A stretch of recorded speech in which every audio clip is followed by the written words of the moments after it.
सांज्याची पोळी हा एक पारंपरिक असा पदार्थ आहे.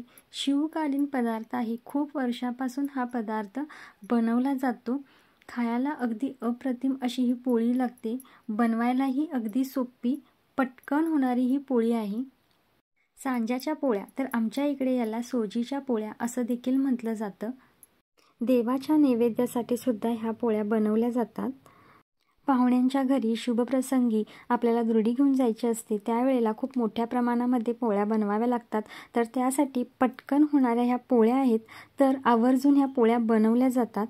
तर या पारंपरिक रेसिपीचंच योग्य प्रमाण आज आपण पाहणार आहोत. योग्य प्रमाणामध्ये आज आपण ह्या पोळ्या करणार आहोत. तर नमस्कार मंडळी, मी ज्योती तुम्हा सर्वांचं खूप खूप खूप मनापासून स्वागत करते ज्योती स्वादिष्ट किचन या आपल्या रेसिपी चॅनलवरती. ही रेसिपी मी खास प्रमाणबद्ध तुमच्यासाठी बनवलेली आहे. तर व्हिडिओला एक लाईक नक्की करा.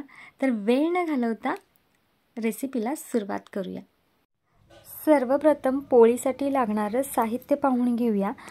तर इथे ही बारीक सोजी घेतलेली आहे. आमच्या इकडे याला केशरी रवा असं सुद्धा म्हटलं जातं, तर काही ठिकाणी सांजा असं देखील म्हटलं जातं. तर ही अशा पद्धतीनं बारीक अशी ही सोजी आहे. ही सोजी गव्हापासून बनलेली असते. तर ही मी स्वच्छ नीट करून घेतलेली आहे. तुम्हाला वाटीचं प्रमाण दाखवते. तर ह्या वाटीने मी 1.5 वाटी होईल इतकी ही सोजी घेतलेली आहे.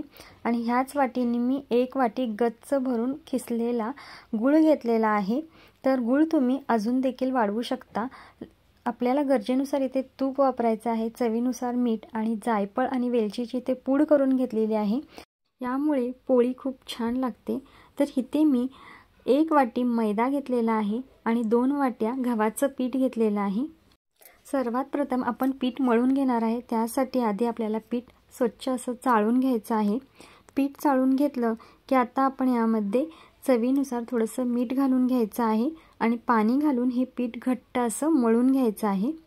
चपातीला मळतो तर अशा प्रकारे आपल्याला हे पीठ मळायचं नाही, तर अगदी घट्ट असं हे पीठ मळून ठेवायचं आहे, जेणेकरून आपली सोजी शिजूपर्यंत हे पीठ छान असं भिजलं जातं आणि पोळ्याही अगदी छान होतात. तर पीठ मळून घेऊया. तर इथं आपलं पीठ मळून झालेलं आहे. अगदी घट्ट असं हे पीठ मी मळून ठेवलेलं आहे. सोजी आपली शिजवून गार होईपर्यंत आपलं पीठ व्यवस्थित असं भिजलं जातं. तर हे पीठ आपण झाकून ठेवूया. पीठ आपलं भिजते तोपर्यंत आपण गूळ वितळवायला ठेवूया. तर गूळ वितळवण्यासाठी ज्या वाटीने मी सोजी मोजून घेतली होती त्याच वाटीने मी 4 वाट्या इतकं पाणी घेतलेलं आहे. तर 1.5 वाटीसाठी 3 वाट्या पाणी बरोबर आहे, पण 1 वाटी एक्स्ट्रा ह्यासाठी की आपली सोजी छान अशी मऊ शिजली जाते आणि पोळ्या अगदी छान होतात. अजिबात सोजी आपल्या हाताला चिकटत नाही. तर पाणी घालून झाल्यानंतर आपण जो गूळ घेतला होता 1 वाटी तो या पाण्यामध्ये घालून घ्यायचा आहे आणि मीडियम फ्लेमवरती आपल्याला हे उकळी काढून घ्यायची आहे, जेणेकरून गूळ सर्व आहे तो वितळला जातो. गूळ किसल्यामुळे पटकन वितळला जातो. ह्याला आपण मीडियम गॅसवरती उकळण्यासाठी ठेवूया. गूळ इथं छान वितळतोय तोपर्यंत आपण सोजी भाजून घेऊया. त्यासाठी इथे मी कढई घेतली आहे आणि यामध्ये साजूक तूप मी 2 चमचे होईल इतकं घेतलेलं आहे. तूप छान वितळलं की आता यामध्ये घेतलेली जी सोजी होती ती सर्व घालून घ्यायची आणि मीडियम फ्लेमवरती आपल्याला ही सोजी भाजून घ्यायची आहे. सोजी भाजताना गॅसचा फ्लेम मीडियमच ठेवायचा आणि मग सोजी भाजायची. हाय फ्लेमवरती सोजी भाजायची नाही, कारण ती करपली जाते आणि ती बरोबर लागत नाही. तर मीडियम फ्लेमवरती आपण ही सोजी भाजून घेऊया. साधारण इथे 3 ते 4 मिनटं माझी झालेली आहेत आणि सोजी छान भाजली गेलेली आहे. तर इतकीच आपल्याला ही सोजी भाजायची आहे. याच्यापेक्षा जास्त आपल्याला ही सोजी भाजायची नाही आहे. गॅस आता बंद करायचा आणि इथे आपण आता गुळाचं पाणी जे उकळायला ठेवलं होतं ते उकळलं आहे का बघूया. तर इथे गुळाच्या पाण्याला छान खळखळून अशी उकळी आलेली आहे. मीडियम गॅसवरती गुळही वितळलेला आहे आणि पाण्याला उकळीसुद्धा आलेली आहे. इथे हा गुळाचं पाणी तयार आहे. तर गुळाच्या पाण्याला उकळी आल्यानंतर आपण हे पाणी दुसऱ्या भांड्यामध्ये गाळण्याच्या साहाय्याने गाळून घेणार आहे. तर गुळामध्ये कुठेतरी थोडा कचरा असतो, तर तो निघून जाण्यासाठी आपण हे पाणी गाळून घेणार आहोत. तर इथे पाहू शकता आपलं हे पाणी गाळून झालेलं आहे. तर हे गरम गरम गुळाचं पाणी आपल्याला सोजीमध्ये घालायचं आहे. तर सोजीची कढई मी गॅसवरती ठेवलेली आहे आणि गॅस पूर्णपणे बारीक केलेला आहे। आत्ता आपण जे पाणी आहे गुळाचं ते ह्या सोजीमध्ये व्यवस्थित घालून घ्यायचं आहे। अगदी सावकाश आपण हे पाणी सोजीमध्ये घालणार आहे, जेणेकरून ते हातावरती वगैरे उडणार नाही। अशा पद्धतीने आपल्याला सावधानपणे हे पाणी सोजीमध्ये घालून घ्यायचं आहे। तर संपूर्ण पाणी यामध्ये मी घातलेलं आहे। तर आपण एका पळीच्या साहाय्याने हे पूर्ण जे मिश्रण आहे ते व्यवस्थित असं ढवळून घेऊया, जेणेकरून त्यामध्ये गाठी गाठी अशा राहणार नाहीत। तर छान असं हे सर्व मिश्रण हलवून झाल्यानंतर आपण यामध्ये बारीक करून ठेवलेली जायफळची पूड आणि वेलचीची पूड यामध्ये घालून घेणार आहे। याचा सुगंध सर्व पोळीमध्ये व्यवस्थित असा उतरतो, त्यामुळे आपण आत्ताच हे घालून घ्यायचं आणि यावरती आता झाकण ठेवून 1-2 मिनिटं आपण गॅस बारीक करायचा। तर 2 मिनिटांनंतर तुम्ही पाहू शकता अगदी त्याचं पाणी पूर्ण आटलेलं आहे आणि सोजी आपली अशी थोडीफार घट्ट झालेली आहे। तर अजूनही थोडीफार ती सैलसर वाटते। पुन्हा एकदा आपण सोजी छान मऊ होईपर्यंत त्याच्यावरती झाकण झाकायचं आणि 2 ते 3 मिनिटं साधारण गॅस आपण बारीक करायचा।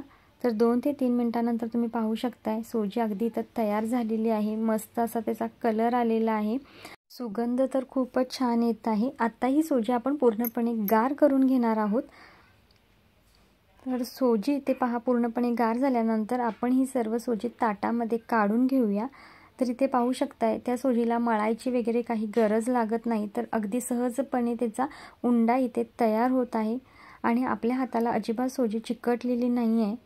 तर छान अशी मऊ ही सोजी इथे शिजलेली आहे। पोळ्या करायला सुरुवात करूया।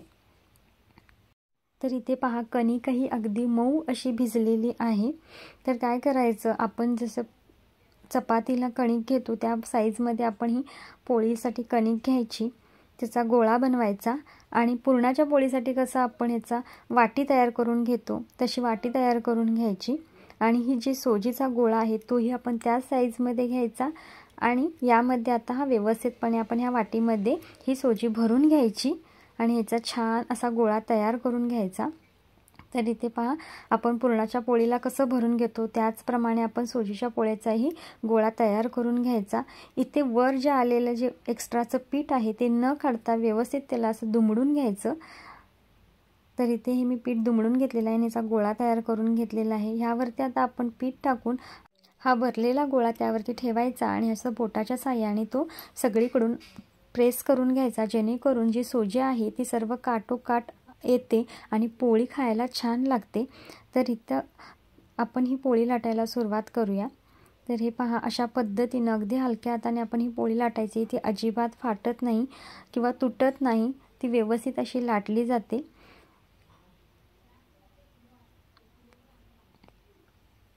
तर यावरती अधूनमधून थोडं पीठ टाकून ही पोळी लाटली तरीही चालते, जसं तुम्हाला लाटता येईल तशा पद्धतीने ही पोळी लाटून घ्या। जितकी पातळ हवी आहे तितकी पातळ केली तरीही चालते, ती अजिबात फाटत नाही।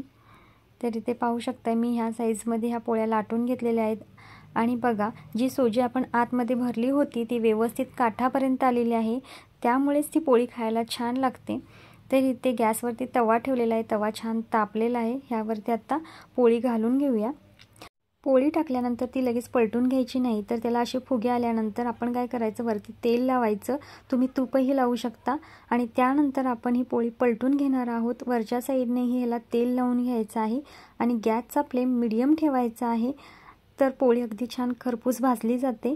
तर इथे पाहू शकताय पोळी अगदी छान सगळीकडे भाजली गेलेली आहे आणि ती ही पोळी टम्म अशी फुगलेली आहे। तर अशाच पद्धतीने आपण पोळ्या करून घ्यायच्या आहेत। मी तुम्हाला अजून एक पोळी करून दाखवते।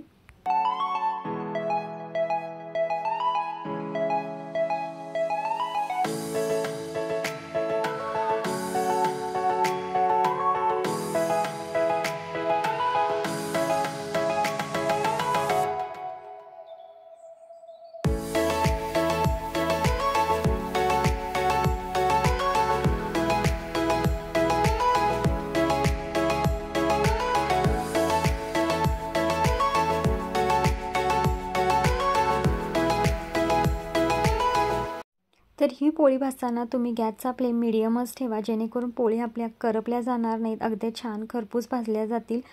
पोळी भाजताना तुपाचा वापर केला तर अजूनच छान पोळी लागते। तर इथे मी तेलाचा वापर केलेला आहे। दोन्हीकडून व्यवस्थित तेल लावून घेतल्यानंतर पोळी अगदी छान आपली इथे खरपूस भाजली गेलेली आहे आणि अशा पद्धतीने आपल्या ह्या पोळ्या फुगलेल्या आहेत। अगदी छान खुसखुशीत अशा ह्या पोळ्या लागतात। 2 ते 3 दिवस आरामात ह्या पोळ्या टिकतात। जर आपली सोजी व्यवस्थित शिजली असली तर ह्या पोळ्या 2 ते 3 दिवस छान टिकतात। तर इथे पहा, अशाच पद्धतीने आपण ह्या पोळ्या सर्व करून घेऊया। तर ही पोळी तुम्ही दुधात साखर घालायची आणि त्यासोबत जरी खाल्लात तर अप्रतिम अशी ही पोळी लागते। तर देवाच्या नैवेद्यासाठी आवर्जून आपण ही पोळी बनवू शकतो। नातेवाईकांमध्ये कोणताही शुभप्रसंग असेल, जर आपल्याला दुर्डी घेऊन जायची असेल तर खूप मोठ्या प्रमाणामध्ये आपल्याला पोळ्या बनवाव्या लागतात। तर ही पोळी जी आहे ती पुरणाच्या पोळीपेक्षा झटपट होणारी पोळी आहे। तर मोठ्या प्रमाणामध्ये जर आपल्याला पोळ्या बनवायच्या असतील तर तुम्ही ह्या सोजीच्या पोळ्या नक्की ट्राय करा। तर आजची ही आपली सोजीच्या पोळीची जी रेसिपी आहे ती तुम्हाला कशी वाटली हेही मला कमेंट करून नक्की सांगा। व्हिडिओ आवडल्यास लाईक करा, शेअर करा आणि सर्वात महत्त्वाचं, अजून जर तुम्ही ज्योती स्वादिष्ट किचन या आपल्या रेसिपी चॅनलला सबस्क्राईब केलं नसेल तर प्लीज सबस्क्राईब करा। साईडचं बेल आयकन ही क्लिक करा जेणेकरून मी बनवलेल्या अशा सर्वात आधी तुमच्यापर्यंत पोहोचतील। तर बाय बाय।